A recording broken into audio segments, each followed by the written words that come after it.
There is relief this morning for Amanda Knox. Yesterday, Italy's highest court overturned her murder conviction. Knox breathed a sigh of relief last night outside her home in Seattle.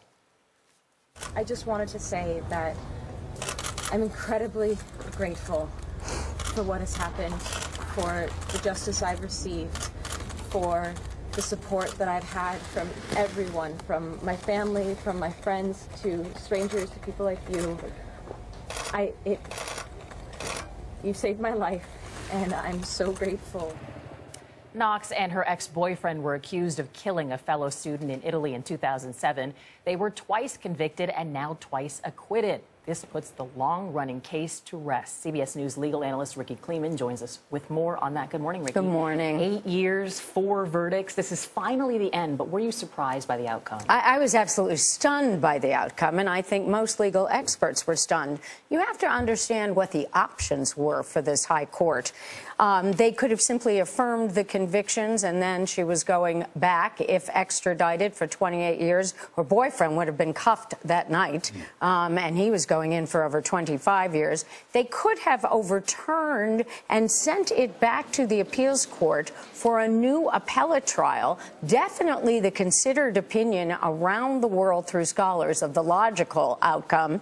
And no one, I really do believe no one, including the lawyers, ever thought that they would hear not only the word acquittal, but annulled. This is over. This is final. So let me ask you, Ricky, the closing arguments went on for hours, and the lawyers for Knox and Solicitos said that the evidence just didn't add up. Do you think that the high court was swayed by the negative media, the press?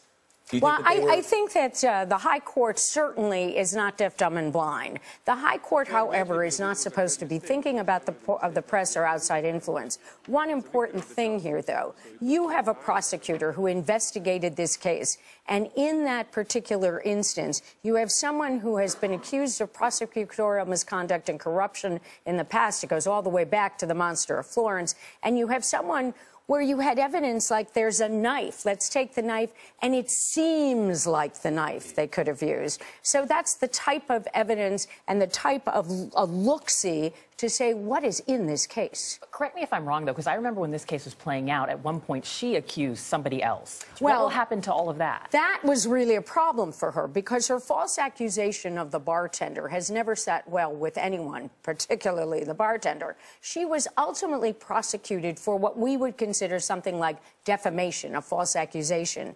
She got 3 years. She was in prison 4 years by waiting for this trial, so it is time served. He, by the way, the bartender, was there to watch these proceedings. One of the things that I do think has to affect a court, even if they say it doesn't, is that in the ultimate scheme of things, all the people in the U.S. supporting Amanda Knox, people in Italy supporting the victim Meredith Kercher, people in Britain supporting Meredith Kercher, believing that Amanda Knox was guilty, the whole problem politically of extradition, what was ultimately going to happen here? Right. Was it going to become an international crisis? Would the United States simply hand her over? Would they say that there was a different system of double jeopardy there and not hand her over? This could have been very touchy it's so politically. Interesting to see how Italy's justice system works as well. Very different, but not to be condemned. Ricky Kleeman, thanks so much.